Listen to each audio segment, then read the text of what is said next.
YouTubers, and welcome to my channel. I'm Josh Needleman, and I'm here to talk to you a little bit about transitioning from 4-string bass to 5-string bass. I did a live video reviewing this Fender Precision 5-string, and I got several requests to do a more focused video on how to transition to the 5-string. I got into 5-string to improve the band that I play with, Buck Ford, and it really has greatly enhanced the timbre of our group. So maybe I can help you make the transition a little easier. So it's going to be a short video with a couple of quick tips that I think will help. The first thing I want you to realize is that you're really only picking up 5 new notes in truth.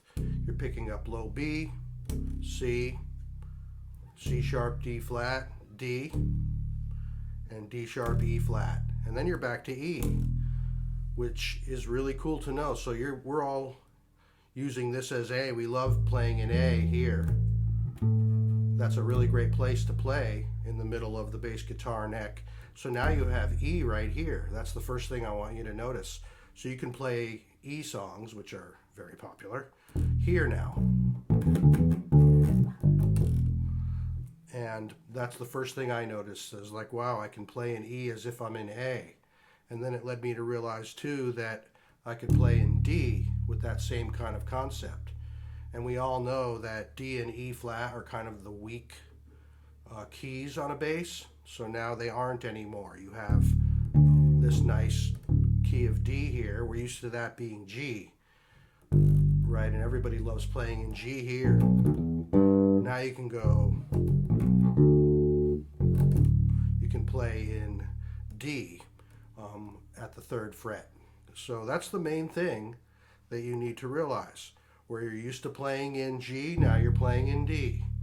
Where you're used to playing in A flat, now you're playing in E flat, which is obviously very handy when your singer capos up 1 fret and plays in D, but you're in E flat. So now you can kind of really support the bottom with that E flat. And then here's the key of E, which is great. And you can still use your open E, it's great.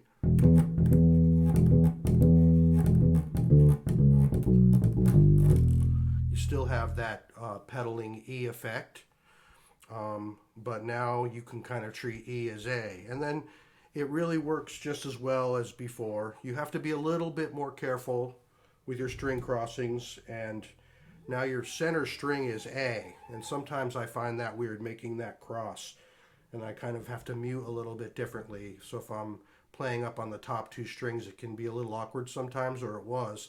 I'm starting to not really notice it as much. It is a little bulkier, a little more aircraft carrier-ish than our 4-string bass, you know, and I'll always be a 4-string player deep down, but I've really adapted comfortably to it, and I really like the choice I've made for the bass. Very stable notes.